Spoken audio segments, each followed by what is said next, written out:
네, 여러분 반갑습니다. 우리 사무엘하 말씀 계속해서 보도록 하겠습니다. 제가 계속해서 본다고 했는데 우리가 사무엘하와 마가복음을 2020년도 가을 학기에 이렇게 번갈아 가면서 보고 있습니다. 지난번에 보았던 말씀이 사무엘하 9장이었습니다. 무비보셋이 나오는 본문이었죠. 다윗과 원수 가문이었던 이 사울의 후손 무비보셋이 두렵고 떨리는 마음으로 다윗에게 나아갔을 때 은총을 받았다. 그 내용을 살펴보았었고, 오늘은 사무엘하 10장 바로 그 다음 장입니다. 사무엘하 10장 1절부터 19절까지의 말씀입니다. 사무엘하 10장 1절부터 19절까지의 말씀. 저하고 두 절씩 번갈아 가면서 읽고 마지막 절 19절 같이 읽겠습니다.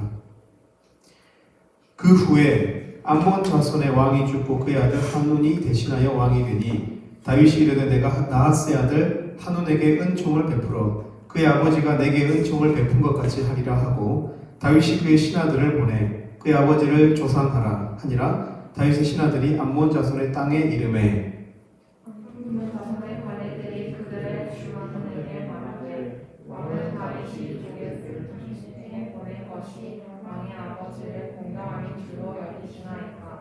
다윗이 그의 신하들의 모친에게 보내 이 성이 열고 통치하여 함락시키고자 함이 아니니까 하니 이에 하나님이 다윗의 신하들의 제가 그들의 수염 절반을 깎고 그들의 의복에 중동 굵기까지 자르고 돌려보내되 사람들이 이 일을 다윗에게 알리니라. 그 사람들이 크게 부끄러워하므로 왕이 그들을 맞으러 보내 이르기를 너희는 수염이 자라기까지 여리고에서 머물다가 돌아오라 하니라. 암몬 자손들이 자기들이 다윗에게 미움이 된 줄 알고 암몬 자손들이 사람을 보내 벳르옵 아람 사람과 소바 아람 사람의 보병 2만 명과 마아가 왕과 그의 사람 1000명과 돕 사람 12,000명을 고용한지라. 다윗이 듣고 요압과 용사의 무리를 보내매 암몬 자손은 나와서 성문 위에 진을 쳤고 소바와 르옵 아람 사람과 돈과 마아가 사람들은 따로 들에 있더라. 요압이 자기와 맞서 앞뒤에 친 적진을 보고 이스라엘의 선발한 자 중에서 또 엄선하여 아람 사람과 싸우려고 진치고 그 백성의 남은 자를 그 아우 아비새의 수하에 맡겨 암몬 자손과 싸우려고 진치게 하고 이르되 만일 아람 사람이 나보다 망하면 내가 나를 돕고 만일 암몬 자손이 너보다 망하면 내가 가서 너를 도우리라. 너는 담대하라. 우리가 우리 백성과 우리 하나님의 성읍들을 위하여 담대히 하자. 여호와께서 선히 여기시는 대로 행하시기를 원하노라 하고 요압과 그와 함께한 백성이 아람 사람을 대항하여 싸우려고 나가니 그들이 그 앞에서 도망하고 암몬 자손은 아람 사람이 도망함을 보고 그들도 아비스 앞에서 도망하여 성읍으로 들어간지라. 요압이 암몬 자손을 떠나 예루살렘으로 돌아가니라. 아람 사람이 자기가 이스라엘 앞에서 패하였음을 보고 다 모임에 하다데셀이 사람을 보내 강 건너쪽에 있는 아람 사람을 불러내 그들이 헬람에 이르니 하다데셀의 군사령관 소박이 그들을 거느리자. 어떤 사람이 다윗에게 알림에 그가 온 이스라엘을 모으고 요단을 건너 헬람에 이르매 아람 사람들이 다윗을 향하여 진을 치고 더불어 싸우더니 아람 사람이 이스라엘 앞에서 도망한지라. 다윗이 아람 병거 700대와 마병 4만 명을 죽이고 또 그 군사령관 소박을 치매 거기서 죽으니라. 하다데셀에게 속한 왕들이 자기가 이스라엘 앞에서 패함을 보고 이스라엘과 마친하고 섞이니 그러므로 아람 사람들이 두려워하여 다시는 암몬 자손을 통치하니라. 아멘. 여러분, 우리가 이스라엘과 암몬의 전쟁 이야기를 살펴보았습니다. 내용이 선명하게 좀 안 그려질 거예요. 왜냐하면 적이 자꾸 바뀌거든요. 뭐 이렇게 암몬 사람들이 이스라엘과 싸우다가 도망을 하고 또 암몬 사람들이 그들을 도와주러 온 용병들이 있었거든요. 또 아람 사람들이 있었거든요. 암몬과 아람과 여러 가지 적들이 나오고 있기 때문에 여러분 조금 내용을 이해하기가 쉽지는 않을 것인데 제가 그래서 간단하게 이 오늘의 이야기를 이렇게 요약해 드리겠습니다. 잘 들어보십시오. 암몬이라고 하는 나라가 있었습니다. 암몬이라는 나라에 나하스 왕이 있었어요. 네, 그 나하스 왕이 죽었어요. 오늘 그 죽고 난 이후 시점부터 이야기가 전개되고 있습니다. 암몬이라는 나라에 나하스가 죽고 아버지가 죽으니까 그 아들이 왕이 되었습니다. 그 아들의 이름이 한운입니다. 한운을 기억하십시오. 한운과 다윗을 오늘 본문이 계속 비교하고 있기 때문에 그렇습니다. 한운이 왕이 된 것입니다. 근데 다윗은 그 한운의 아버지 나하스에게 이렇게 은총을 받았나 봐요. 그러니까 도움을 받았나 봐요. 다윗이 힘든 삶을 살았잖아요. 도망자의 삶을 살고 성경에 기록되지는 않았지만 아마 그럴 때에 은총을 베풀었던 것 같아요. 마치 지난번 사무엘 하에서 누가 다윗에게 은총을 베풀어서 다윗이 무비보셋에게 은총을 베풉니까? 요나단, 그죠? 요나단이 다윗에게 은총을 베풀었기 때문에 그의 아들 무비보셋을 다윗이 그죠? 자비롭게 됐잖아요. 사랑해줬잖아요. 은총을 베풀었죠. 그런 것처럼 오늘 본문에도 그런 구조가 나옵니다. 나하스 때문에 한운에게 은총을 베풀기를 원했어요. 다윗이. 그래서 다윗은 일단 그 시작으로 조문을 보내죠. 조상이라고 되어 있어요. 조문 사절단을 보냅니다. 근데 한운이 어떻게 해요? 한운이 어떻게 합니까? 신하들의 말을 들었어요. 근데 신하들이 어떻게 지금 이렇게 호도합니까? 다윗의 선한 의도를 받아들이지 않고 다윗이 지금 조문을 보낸 것이 지금 우리 성을 함락시키고자 염탐꾼을 보내었다라고 왕에게, 한운에게 이렇게 보고를 하는 것입니다. 한운이 다윗의 선한 의도를 받아들였을까? 아니면 신하들의 말을 들었을까요? 신하들의 말을 들어요. 그래서 어떻게 합니까? 신하들의 말을 들어서 그 다윗이 보낸 이 다윗의 신하들, 멀리 수고로이 이스라엘에서부터 이 암몬까지 온 이 사람들에게 어떻게 하면 모욕을 주죠. 수염을 절반을 자르고 중동 볼기까지 옷을 자랐더니 중동 볼기가 엉덩이입니다. 엉덩이까지 옷을 잘랐어요. 그래서 이제 보냈습니다. 그 이스라엘로 보내죠. 다윗이 화가 많이 났어요. 한우는 다윗이 화를 낼 줄 알았어요. 화를 낼 줄 알면서도 그렇게 했습니다. 그래서 이제 한우는 어떻게 합니까? 다윗이 쳐들어올 것을 미리 알고 주변의 동맹국들을 소집한 내용입니다. 동맹국을 소집해서 결국 이 암몬과 이스라엘 간에 큰 전쟁이 났죠. 다윗이 어떻게 하면 결과적으로 암몬을 이기고 그 동맹들도 이기고 영토를 크게 확장했다는 내용입니다. 결국 이스라엘이 어떻게 영토를 다 확장하게 되었는가라는 내용, 역사적 사실을 기록하고 있습니다.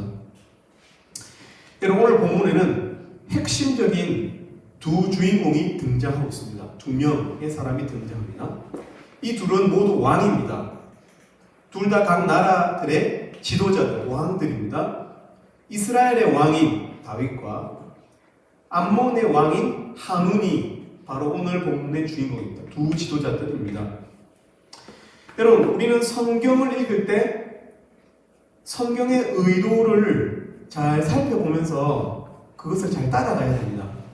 여러분, 오늘 이 사무엘하 10장을 보면 이 두 지도자를 비교하고 있다는 것을 글을 반복적으로 읽다 보면 느끼게 됩니다. 두 지도자를 비교하면서 오늘 사무엘하 10장을 전개하고 있습니다. 그래서 우리는 이 성경의 의도대로 성경의 이끔을 따라서 두 지도자를 비교해 보면서 과연 우리가 누구를 닮아야 될지, 어떤 지도자가 되어야 될지, 어떤 리더들이 되어야 될지 우리가 생각해 볼 필요가 있다는 것입니다. 여러분, 먼저 어떤 동역자를 가까이 두고 있는가가 매우 중요합니다. 여러분 인생에서 어떤 사람을 가까이 하느냐가 매우 중요하다는 거예요. 여러분의 됨됨이도 중요하지만 한운의 됨됨이도 중요하지만 한운이 누구와 함께 사는가, 누구 곁에 있는가가 매우 중요합니다. 한운은 결과적으로 좋은 동역자를 가까이 두고 있지 못했습니다. 좋은 관계가 없었습니다. 오히려 잘못된 정보를, 사람의 선한 선의를 바꾸어 호도하는 그런 잘못된 판단을 내리는 동역자들, 신하들을 관리들을 두고 있었습니다. 우리 3절 말씀 우리 보겠습니다. 3절 말씀 10장 3절 말씀 같이 읽겠습니다. 시작. 암몬 자손의 관리들이 그들의 주 한온에게 말하되 왕은 다윗이 조객을 당신에게 보낸 것이 왕의 아버지를 공경함인 줄로 여기시나이까. 다윗이 그의 신하들을 당신에게 보내 이 성을 엿보고 탐지하여 함락시키고자 함이 아니니까 하니. 한온의 신하들은 다윗이 보낸 조객을 다윗이 보낸 염탐꾼들로 보고 있었습니다. 사람을 보는 눈이 없는 신하들을 한온이 가까이 하고 있었습니다. 한온은 그런 신하들을 두고 있었습니다. 한온의 더 큰 문제는 그 신하들의 조언을 따랐다는 것입니다. 마치 열왕기상 12장에 나오는 르호보암 왕처럼 당시 르호보암도 그 당시 이제 이스라엘의 어른들이 지금 백성들이 너무 지금 일을 많이 해서 아버지 솔로몬 때 일을 많이 해가지고 노역이 너무 심합니다. 그러니까 좀 노역을 좀 줄일 필요가 있습니다. 라고 얘기했습니다. 자문했습니다. 그러나 이런 잘못된 판단을 내린 사람들은 공통된 특징이 있죠. 뭔가 자기 고집, 잘못된 고집을 꺾지 않는다는 거예요. 어떻게 했습니까? 르호보암은 오히려 공식적인 관리들도 아닌 자기가 가까이 지내는 젊은이라고 표현하고 있습니다. 성경. 그 젊은이들의 자문을 따라서 노역의 강도를 더 높이는 그런 실수를 범하고 말죠. 가까이 좋은 동역자를 두지 못할 뿐 아니라 잘못된 판단을 내리는 한온과 르호보암의 이야기를 성경이 우리에게 해주고 있습니다. 특히 젊은 사람들 우리가 잘 들을 필요가 있습니다. 근데 다윗은 어떻습니까?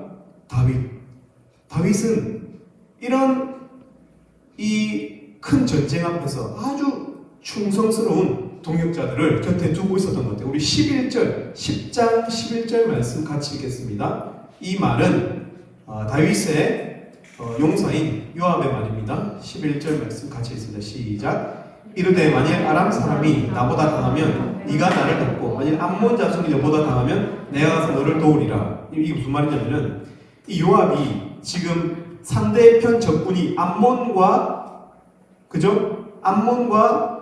아람 사람이니까 이 두 세력들을 상대하기 위해서 이 요압이 아비세라고 하는 자기 동생이기도 한데 이 장군과 그 세력을 나누어서 그러니까 쌍으로 A 편대 B 편대로 나누어서 이렇게 전쟁을 하는데 혹시 너의 상대가 강하면 내가 너를 도우러 가고 내 상대가 강하면 너가 나를 도우러 가라. 이게 무슨 말이죠? 바꿔 말해봅니까? 예. 더 힘든 자리, 더 위험한 전쟁에 내가 내빼지 않겠다는 거죠. 싸워보고 네가 만약에 버거우면 내가 너를 도우러 가겠다. 근데 내가 버거우면 네가 도우러 와라. 이런 이야기를 하고 있습니다. 강한 상대에게 가겠다는 거예요. 강한 상대에게 우리가 더 힘든 상대에게 나아가겠다는 뜻입니다. 요압과 아비새는 다윗 왕이 준 그 싸움, 사명을 완수하고자 하는 그런 동역자들이었어요. 쉽게 이기는 전쟁이 아니라 연합군을 상대로 죽을 수 있는 전쟁에 참전한 사람들이에요. 그러나 이 다윗의 신하들, 용사들은 아주 충성스러운 모습을 보여주고 있습니다.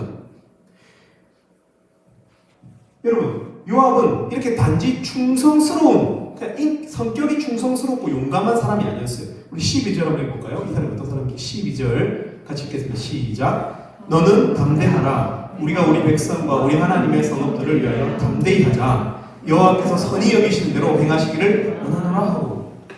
여러분, 요압은 이 싸움이 다윗을 위한 일일 뿐만 아니라 하나님의 성읍을 위한 일이라고 여기고 있습니다. 그리고 뭐라고 이야기합니까? 여호와께서 선하게 여기시는 대로 행하시기를 원한다는 말. 무슨 말입니까? 이 전쟁의 결과가 하나님께 달려있다. 혹시 우리가 진다면 그건 하나님께 주신 것이다. 이긴다면 그것도 하나님께 주신 것이다. 여러분, 요압은 어떤 사람이죠? 단지 성격이 용감하고 충성스러운 사람이 아니라 결과를 하나님께 내어 맡기는, 하나님께 모든 일의 결과를 맡겨드리는 요압은 충성스러운 신하일 뿐만 아니라 믿음을 가진 사람이었습니다. 다윗은 믿음의 사람들을 가까이 두고 있었습니다. 여러분, 믿음의 동역자들을 여러분 가까이 하실 수 있기를 바랍니다. 우리 미래 형제들이 조금 있으면 군대 가는데 믿음의 동역자들 가까이. 군대 가기 전에는 모른지기 안 해본 거 다 해봐야지. 물론 그것도 중요하겠지만 고현지기를 기르고 하고 싶은 것도 하고 해야 되겠지만 특별히 믿음의 동역자들, 목자님들의 말을 잘 귀에 귀담아 듣고 군대에 가실 수 있기를 바라요. 여러분 자신을 어디에 expose, 노출하고 있습니까, 여러분? 여러 가지 좌계가 많고 세상 뉴스를 많이 알고 있는 말쟁이 친구들입니까? 아니면 믿음을 가지고 맡은 일에 목숨을 걸고 충성하는 사람들을 여러분 곁에 두고 계십니까? 아니, 여러분이 혹시 그런 동역자들이 되어주고 있습니까? 매우 중요한 영향을 줄 수 있음에도 이 암몬의 신하들처럼 가볍게 혀를 놀리는 사람들은 아닙니까, 혹시? 그래서 이 한온이 망했거든요. 이 일로 인해가지고. 잘못된 그 전략을, 잘못된 어떤 그런, 그죠? 그 모략을 이렇게 이야기해줘갖고 자신의 주군인 이 한온이 망했잖아요. 여러분, 동역자들 망하게 하는 그런 혹시 동역자들 아닙니까? 아니면 진짜 동역자의 명예를 귀하게 여기면서 진중하게 충성하는 사람들이냐는 거예요. 다윗과 한운은 이렇게 믿음의 동역자를 곁에 두고 있느냐 하는 데에서 큰 차이를 보여주고 있습니다. 두 번째는 바로 다른 사람들의 인격, 다른 사람들의 존엄한 그 마음, 그들의 어떤 그 영혼을 대하는 태도가 달랐어요. 이 한운과 이 다윗은. 한운은 사람을 향한 존중이 없었어요. 기본적으로 사람을 기본적으로 존중해야 돼요. 인간입니다. 그 사람의 됨됨이와 그 사람의 어떤 경제적 형편과 그 사람의 어떤 사회적 유능함과 상관없이 사람이라면 존중해야 돼요. 아무리 어려도. 우리 4절 말씀 읽어봅시다. 한운이 어떻게 하는지 4절 말씀, 10장 4절 말씀 같이 읽겠습니다. 시작. 이에 한운이 다윗의 신하들을 잡아 그들의 수염 절반을 깎고 그들의 의복에 중동 볼기까지 자르고 돌려보내매. 여러분, 수염의 절반을 자르는 것, 옷의 엉덩이까지 자르는 것, 여러분 이것이 다윗의 신하들의 몸에, 육체의 건강에 해로운 것입니다. 여러분, 해롭지 않습니다. 여러분, 수염 절반 자른다고 사람이 뭐 갑자기 병에 걸리거나 엉덩이가 이렇게 옷이 나온다 해서 오히려 남자들이 이렇게 하의가 이렇게 시원하면은 건강에 좋습니다, 여러분. 여러분, 이들의 몸의 건강에는 이게 아무 문제가 없는 일이에요. 무해한 거예요, 몸의 건강에. 그러나 어떻습니까, 여러분, 이것이? 사실은 몸의 건강을 타격을 주기 위한 게 아니죠.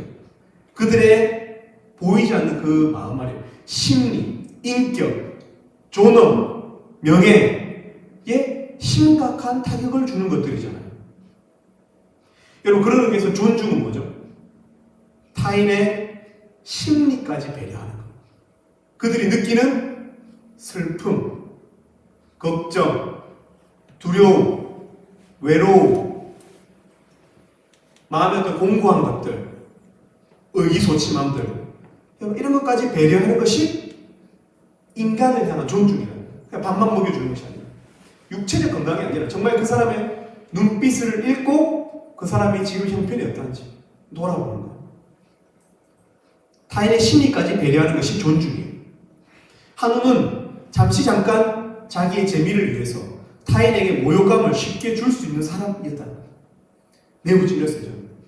제가 자주 제 후배 가서들 놀리고 찔렸습니다.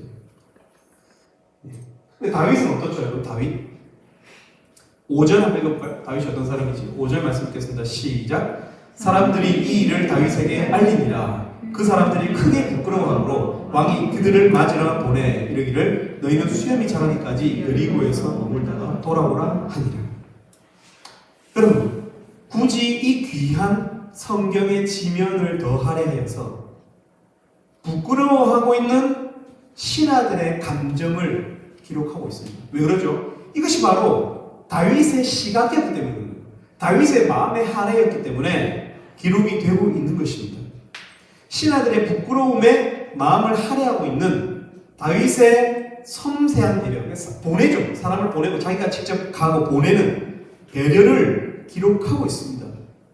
다윗은 심지어 죽은 이를 향해서 존중의 마음이 있었잖아요. 그죠? 나하스. 처음에 이 일이 어떻게 시작된 거죠?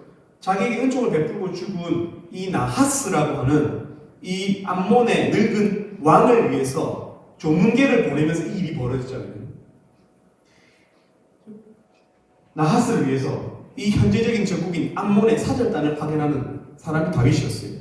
다윗은 마음으로만 배려하는 것이 아니라 구체적인 행동으로 배려하죠. 사절단을 보내고 또 부끄러워하는 신하들을 위해서 어떻게 합니까? 여리고의 거처를 마련해서 여리고는 이스라엘의 입구거든요. 여리고 나중에 네 아는 사람들 보면은 되게 부끄러워하니까 수염 깎인 거 부끄러워하고 엉덩이 몇 명한테 보여주고 너가 엄청 지금 수치감을 느낄 거니까 여리고에서 머물다 오라고 구체적인 행정 명령을 내리고 있잖아요. 사람을 존중하고 어떻게 합니까? 구체적으로 행동하는 그런 사람이 다윗이었어요. 제가 이번 주에 지난주에 미운 우리 새끼를 봤는데 배정남 씨가 자기가 어릴 때 마치 약간 고아는 아닌데 힘들게 컸더라고요. 근데 친할머니도 아니고 근데 자기가 하숙하던 집에 할머니였는데 그 할머니가 자기를 3년인가 밥을 해줬다고요. 근데 밥을 해준 것 때문에 나중에 나이가 들어서 찾아가는 모습을 보았어요. 근데 그 할머니가 심지어 죽어서 물론 크리스천은 아니더라고요. 어떻게 산 중에 절에 묻혔는데 거기 찾아가서 분향을 하고 할머니에게 뭐 이렇게 푹신푹신한 신발하고 옷하고 할머니 좋아하는 음식들 뭐 육아, 약과 이런 거 사가지고 물론 우리는 그런 어떤 제사적인 어떤 믿음 갖고 우리 산 사람들에게 잘해야 된다. 그러나 죽은 사람에 대해서도 그죠? 그 인격을 그 영혼이 불멸하기 때문에 그 인격을 우리가 귀하게 여길 수 있어야 돼요. 그죠? 그 사람이 없다고 해도 그 사람이 보이지 않는 존재가 되었다고 해도 그 인격을 존중하는 그런 마음이 기독교의 신앙의 일 수 있어요. 그 모습을 보면서 정말 가슴이 아프고 또 감동적이었어요. 사람을 향한 기본적인 존중, 보이지 않은 영향력이 미비하여 그 할머니는 이미 영향이 없는 사람이다.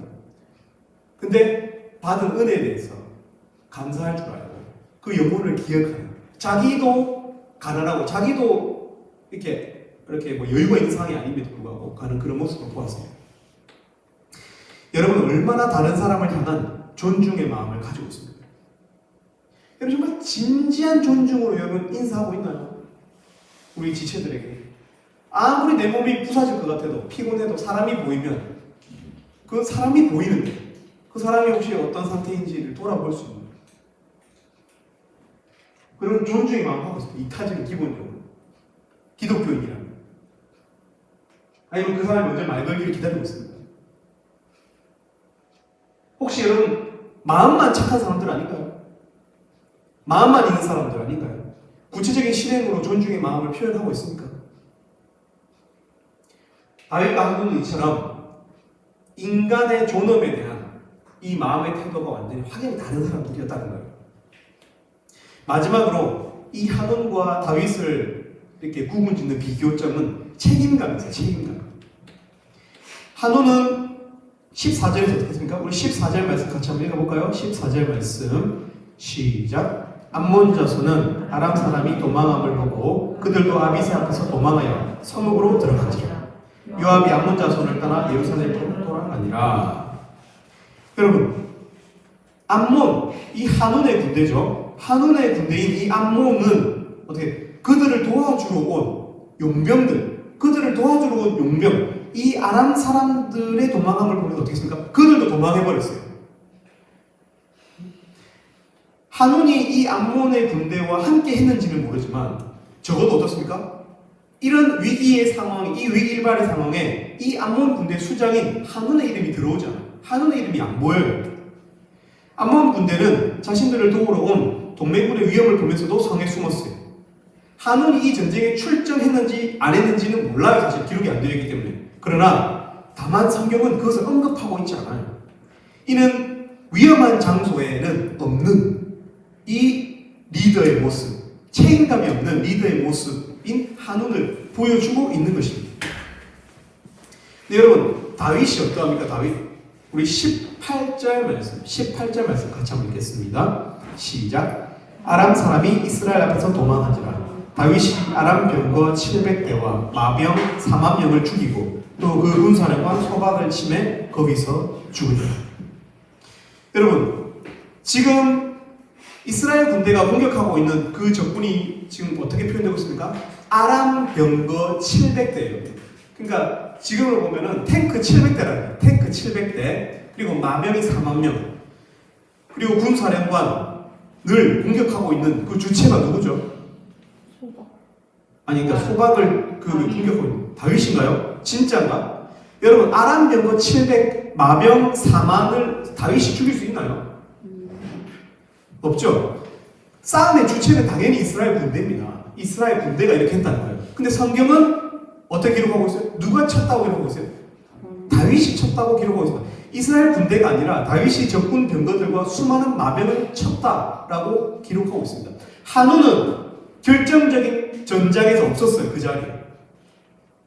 그러나 정말 위험한, 상대가 탱크가 700대요. 그냥 보병이 아니라 마병이 4만인 군대 앞에 다윗이 섰고 다윗이 그들을 쳤다고 기록하고 있습니다. 이는 명확하게 한운과 비교되는 다윗의 책임감을 강조하고 있는 것입니다. 우리 사랑하는 지체들은 어떤 자리를 사모하는 사람들입니까? 여러분, 주로 어떤 곳에 위치합니까? 여러분, 얼마 전에 우리 그 옥상에 페인트 칠했는데 너무 감사합니다. 우리 지체들 다 와가지고 도와줬는데, 물론 못 오신 분들은 어떤 사정이 있었을 거라고 생각합니다. 믿습니다. 그렇게 우리 지체들은 그런 지체들입니다. 여러분, 주로 여러분 어떤 곳에 위치하십니까? 위험, 고난, 내가 뻘쭘할 수 있는 자리, 더러운 일을 해야 될 것으로 예상되는 자리, 오해를 받을지도 모르는 일, 내 이미지가 손상되는 일, 낯선 사람을 챙기는 일, 금전적인 이득이 없는 일, 이런 힘든 자리에 서는 사람들 맞습니까, 여러분? 책임감 있는 사람들. 그리스도인들은 그런 사람들이어야 합니다. 아니면 여러분 혹시 편한 일, 익숙한 일, 다른 사람에게 묻혀 있을 수 있는 일, 손에 물이나 소스를 묻힐 필요가 없는 일, 이미지에 타격이 없는 일, 내 돈을 쓸 필요가 없는 일, 여러분 어떤 자리에 서는 사람들입니까? 한온과 다윗을 그렇게 비교하고 있는 거예요, 성경이. 여러분, 우리가 어떤 리더십을 따라야 될까요? 두 지도자 중에서 한온과 다윗 중에서 누구를 따라가야 될까요? 어떤 사람의 반차를 따른다면 그런 경우를 거죠. 어떤 사람 따라가야 될까요? 다윗이죠. 다윗이죠. 그죠? 믿음의 동기자가 되어주고 또 믿음의 동기자도 곁에 있으면서 사람의 인격을 사랑하고 사람의 인격, 존엄을 지켜줄 책임감을 가질 수 있는 그런 사람들 말이에요. 오늘 본문이 그렇게 보입니다, 여러분. 오늘 본문이 두 지도자를 비교하는 그런 본문인가요, 여러분? 진짜 그런가요, 여러분? 암몬과 이스라엘의 전쟁 이야기인가요? 맞아요. 전쟁 이야기죠. 우리가 본문으로 삼고 있는 사무엘하 10장만 보면 그렇습니다.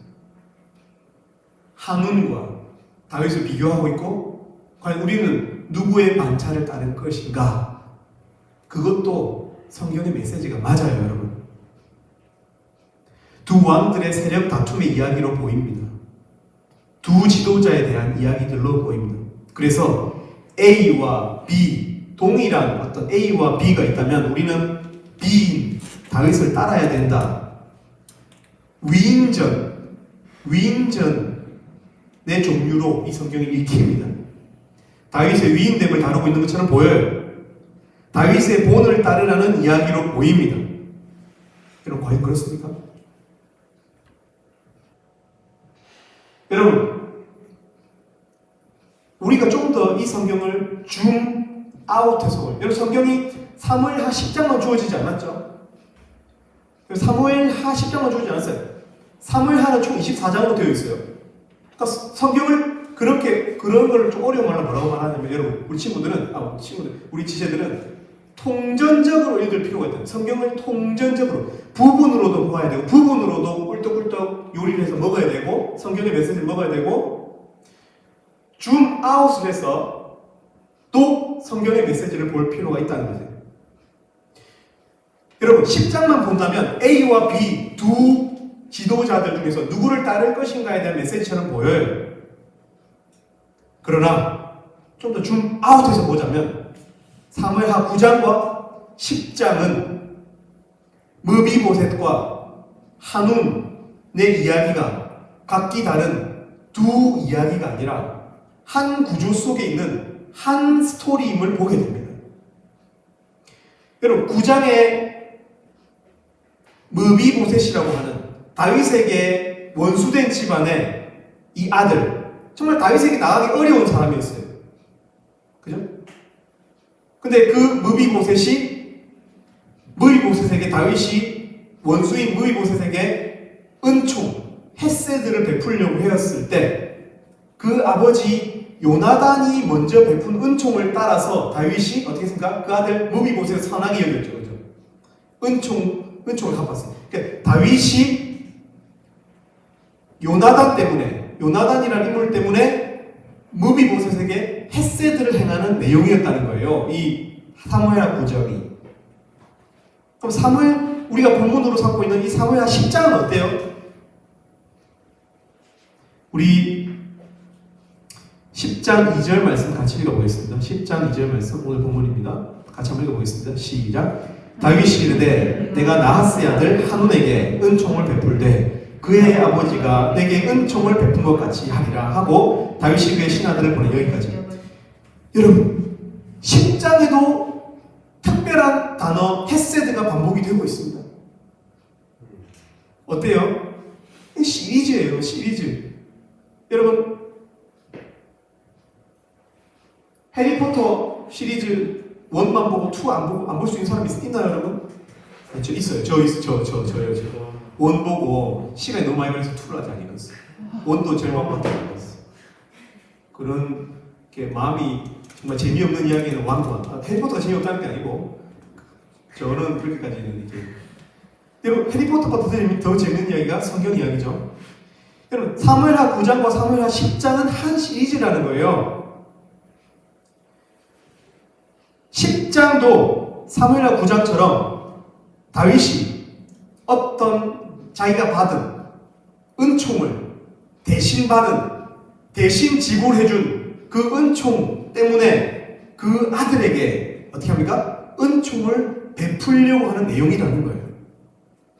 9장과 10장을 비교해보면 한쪽은 무비보셋은 어떻습니까? 공포감에도 불구하고 다윗에게 나아가서 다윗의 은총을 누렸다는 이야기고 다윗의 선한 의도를 누렸다는 이야기입니다. 무비보셋은 다윗에게 나갈 때 그런 생각 안 했을까요? 지금 나 죽었다 이제. 나 이제 왕궁에 출두하면 나 이제 죽었다. 나는 사울 왕의 다윗의 원수된 가문의 후계자니까 난 나를 죽일 거야 라고 생각했을 수도 있어요. 근데 담대히 나아갔어요. 그래서 그 은총을 받아 누렸다는 이야기예요. 암몬과 이스라엘은 아주 오래된 적대국이었어요. 그러니까 한운이 이렇게 생각할 법하다는 거예요. 다윗이 지금 종문객을 보냈는데 나는 염탐하러 왔다. 우리 성을 함락시키러 왔다. 이렇게 생각할 법했거든요. 그래서 한운이 그 신하들의 말을 들었어요. 그래서 어떻게 됩니까? 그 은총을 오해하여서 선한 의도를 오해하여서 오히려 선을 악으로 갚음으로 화를 불렀다는 이야기예요. 여러분 9장에서 은총, 헤세드를 베푸는 다윗은 우리가 지지난주 챕터에서 살펴본 대로 다윗은 누구의 피규어였어요? 예수 그리스도 하나님의 피규어로서 등장하고 있어요.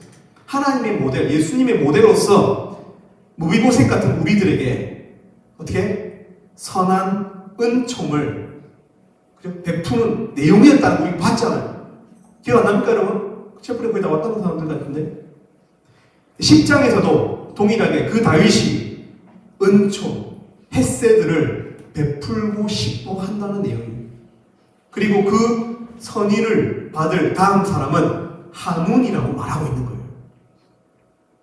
여러분 그렇다면 10장은 어떻습니까? 우리가 A와 B 두 지도자 중에서 본받을 사람이 누구인지를 선택하는 내용입니까? 그것도 맞아요. 그것도 사무엘하 10장만 보면 맞다는 거 성경을 그렇게 읽어야 돼요. 그러나 사무엘하 9장과 10장을 연달아 읽어온 사람이라면 A와 B 두 지도자를 두고 누구를 선택할까? 누구를 따라갈까? 누구의 도덕성을 따라갈까? 라고 하는 선택의 본문이 아니라 그러니까 뭐예요?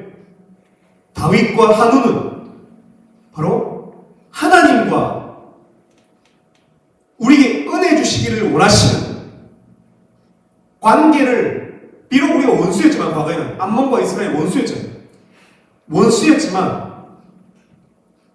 오늘 우리에게 관계를 회복하기를 원하시는 하나님과 하나님의 선의를 악의로 갚는 완고한 우리의 이야기라는 거예요.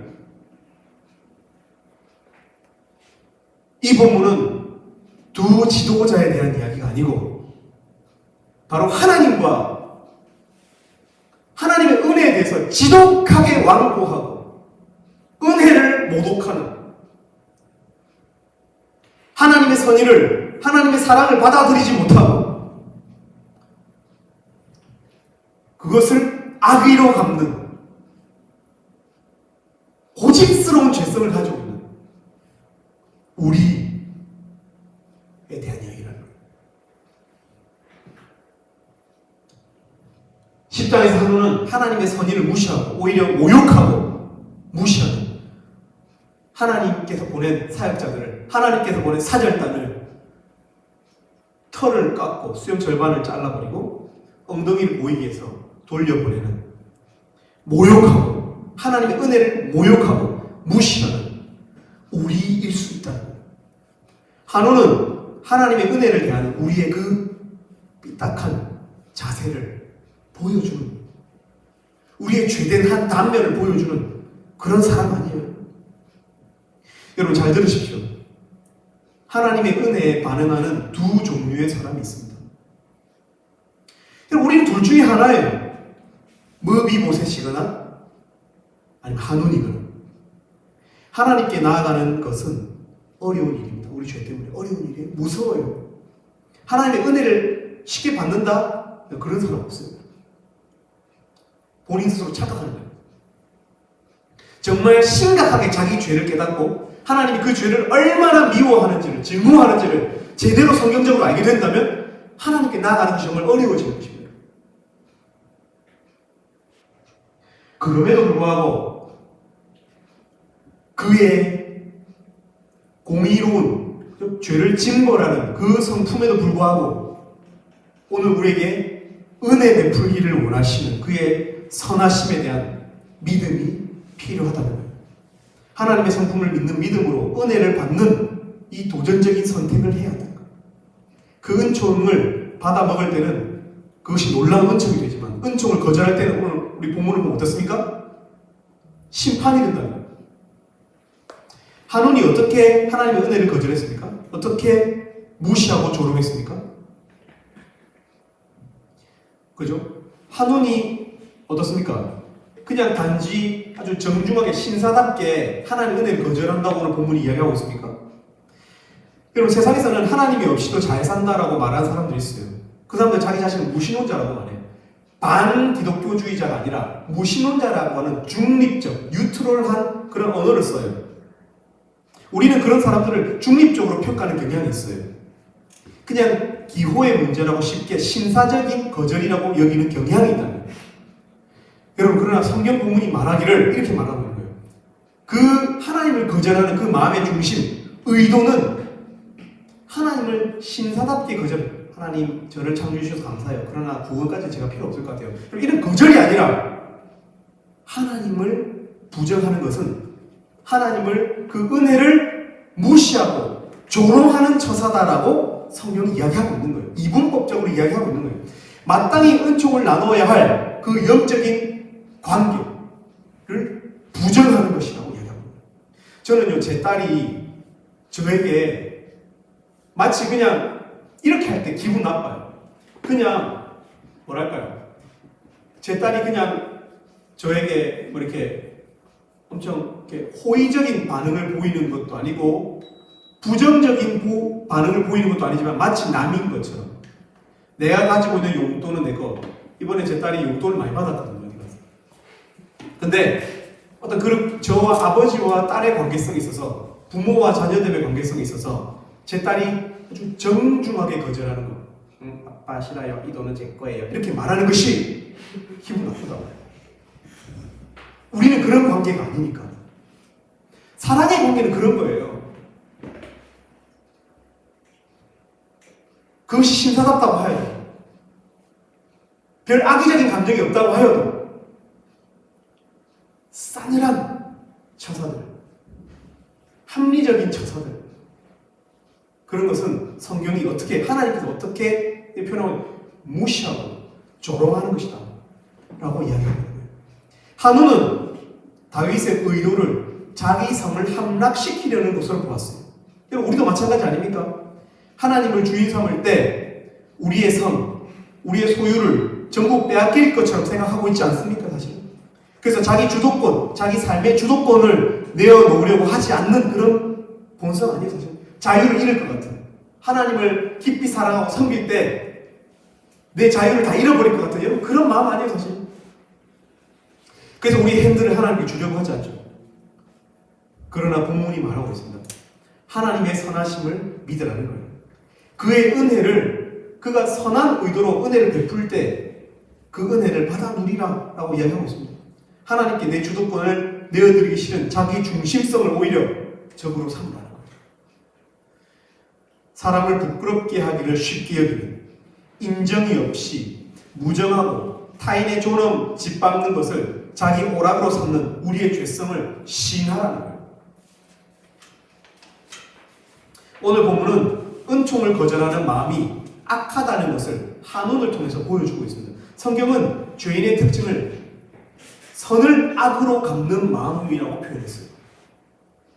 시편 109편에 그들이 악으로 나의 선을 갚으며 미워함으로 나의 사랑을 갚았사오니 악인이 그를 다스리게 하시며 사탄이 그의 오른쪽에 서게 하소서. 심판을 베풀라. 이 선의를 악의로 갚는 사람들입니다.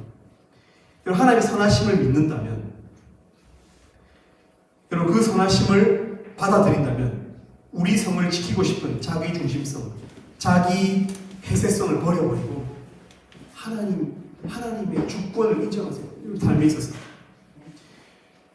여러분, 오늘 성경은 아주 젠틀하게 한운을 따라갈래요? 아니면 다윗을 닮을래요? 뭐 이런 것도 맞지만 사실은 한운이 될 것이냐, 무비보셋이 될 것이냐 라는 것을 결정하라는 하나님의 사인임을 잊으면 안 돼요. 예수님께서 이 땅에 오실 때 물론 은혜와 함께 오셨지만 검을 가지고 오셨다는 것을 여러분 잊으시면 안 돼요. 은혜를 받아들이면 은혜지만 은혜를 거절할 때는 화가 된다는 거예요. 사랑하는 여러분, 하나님께서 오늘 우리에게 이 사무엘 하나 메시지를 통해서 이 한운과 무비보셋 중에서 누가 될 것이냐 하는 이 결정 앞에서 여러분 단지 그냥 말씀에 동의가 되네, 그냥 좋은 말씀이네, 여러분 늘 하는 그 습관처럼 마음의 동의로만 끝내지 마시고 선택하실 수 있기를 바랍니다. 내 삶에 있어서 하나님이 내 삶의 최우선같이 내 몸에 칼이 들어와도 절대로 저버려서는 안 될 것. 내 수치가 다 드러나고 하나님 앞에서 모든 것을 다 잃어야 될 때도 하나님을 잃어서는 안 된다는 그 결단이 있어야 돼요. 결정, 각성, 사인, 확인 있어야 돼요. 그래서 예수님께서 반주 좀 해주실래요? 우리 이것이 영원한 삶, 우리 찬양 반주 좀 해주실래요? 예수님께서 우리 옆을 지나가실 때, 그분이 은혜와 함께 우리 옆을 지나가실 때 그분을 붙잡는 우리들이 될 수 있기를 바랍니다. 우리 이것이 영원한 삶 찬양 같이 찬양하고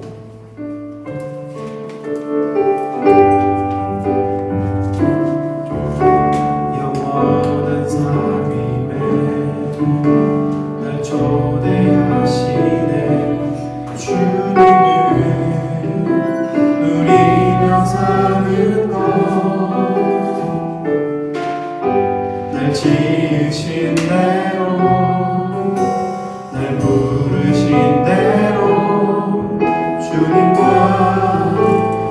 함께 걷는 삶. 한 번 더 영원한 삶임에 영원한 삶임에 날 초대하시네.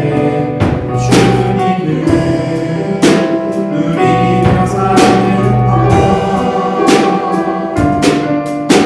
날 지으신 대로 날 부르신 대로 주님과 함께 걷는 삶. 이것이 영원한 삶. 이것이 영원한 삶. 참 하나님과 그 아들 아는 삶. 이것이 영원한 삶. 이것이 영원한 삶. 내가 주 안에 주는 내 안에 거하는 삶. 이것이 영원한 삶. 이것이 영원한 삶. 이것이 영원한 삶. 참 하나님과 그 아들 아는 삶. 이것이 영원한 삶. 이것이 영원한 삶. 내가 주 안에 주는 내 안에 거하는 삶. 성경에는 한날에 두 사람이 맷돌을 돌리고 있다가 한 사람이 들림을 받고 한 사람이 버려둠을 당한다라고 이야기하고 있습니다. 구약성경 사무엘하 9장 10장에서도 정확하게 하나님의 초청을 받은 두 사람 중에 한 사람은 버림을 당하고 한 사람은 왕의 식탁에 참여하는 영원한 삶에 들어가는 것을 보여주고 있습니다. 여러분, 우리나라의 그리스도인의 숫자가 18%라고 18%, 17%, 18%, 17점 몇 프로입니다. 여러분, 그러나 저는 17%가 구원받는다고 생각하지 않습니다. 숫자적인 통계로 천국의 통계를 인간의 어떤 이곳에서의 통계가 천국의 통계가 아니라고 저는 생각합니다. 성경은 구원받는 것을 좁은 문으로 들어가는 것이라고 표현하고 있습니다. 노아의 시대 때 방주에 탄 사람은 오직 8명 뿐이었습니다. 물론 허다한 물이라고 요한계시록에서 구원받는 무리를 이야기하고 있습니다. 예수님의 은혜로 인해서 그 문이 넓어진 것이 사실입니다. 그럼에도 불구하고 여전히 이 영원한 삶에 들어가는 일은 결코 쉬운 일이 아니라고 성경은 이야기하고 있습니다. 기도가 필요하고 우리 마음에 믿음의 역사가 필요해요.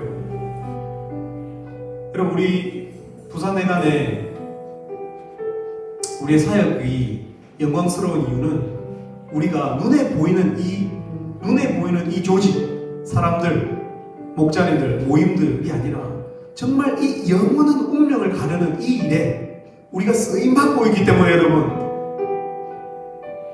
매우 명예로운, 우리가 이 자리에 예배하고 있고 명예로운 이 사역에 동참하고 있는 것입니다. 여러분, 그런데 오늘도 여전히 우리 양떼들 중에는 한운과 같은 마음을 가지고 있는 양들이 있어요. 우리 여기 나오지 않은 우리 믿음이 약한 사람들, 그럼 우리 어떻게 해야 돼요? 우리 지원 간사님의 마가복음 2장 메시지에 나왔던 것처럼 우리가 중풍병자와 같은 그들을, 그죠? 기도로 그들을 달아내려야 돼요. 예수 그리스도께 보내야 돼요. 기도해야 돼요. 기도의 역사가 필요해요. 여러분, 우리 기도해야 됩니다. 불령의 역사를 위해서, 회심의 역사를 위해서 기도해야 됩니다.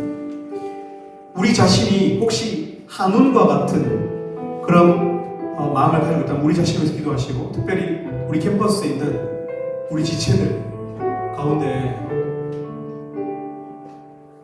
이 하나님의 초청 앞에서 고집스러운 죄성으로 버티고 있는 우리 양떼들을 위해서 기도해 줄 수 있는 중풍병자의 이 친구들처럼 기도할 수 있는 우리들 되었으면 좋겠습니다.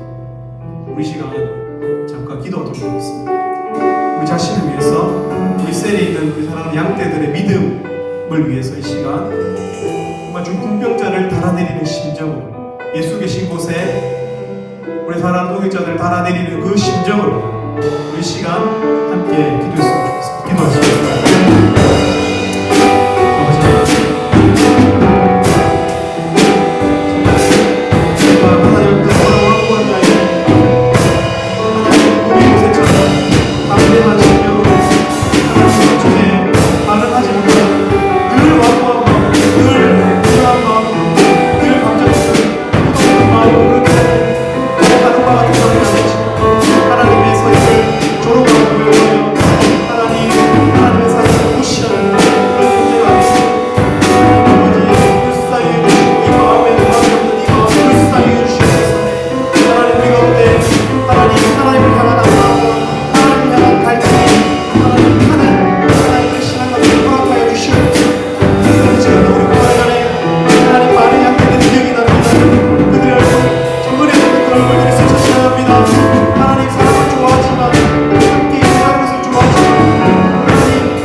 기도하겠습니다.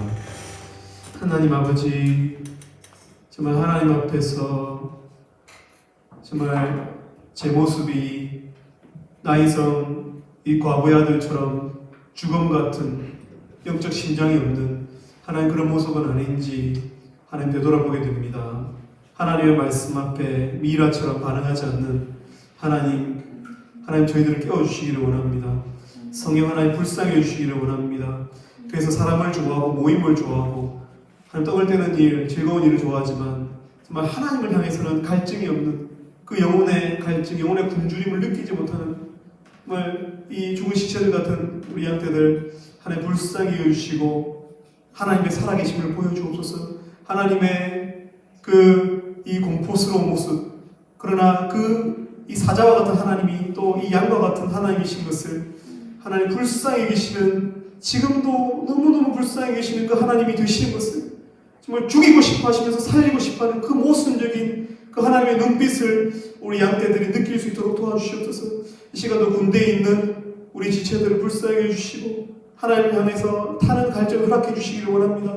특별히 은혜 없이 졸업한 우리 많은 지체들이 있습니다. 하나님 이들 학사 모임들을 통해서 또 그들이 있는 자리에서 말씀의 은혜를 통해서 갈증을 일깨워 주시고, 특별히 지금도 하나님 이 말씀 앞에 있지만 하나님의 말씀 앞에서 정말 나이성 과부의 아들처럼 하나님 그렇게 반응이 없는 우리 모습을 하나님 불쌍히 주시고 하나님의 약속하신 성령을 보내주시어서 하나님 새살이 돋아나게 하시고 하나님의 은혜 앞에 반응하는 우리들 될 수 있도록 하나님 축복해 주시기를 원합니다. 하나님 부산에 대한 축복이 하나님께 달린 것을 믿습니다. 부산에 대한 모든 이 영원한 운명이 하나님께 달려 있습니다. 하나님 아버지, 저의 죄를 바라보지 마시고 하나님 이 양떼들을 불쌍히 여주시고 하나님 저들을 하나님 사랑해 주시고 구원시켜 주시기를 간절히 손을 드립니다. 감사합니다. 예수님 이름으로 기도 올립니다. 아멘.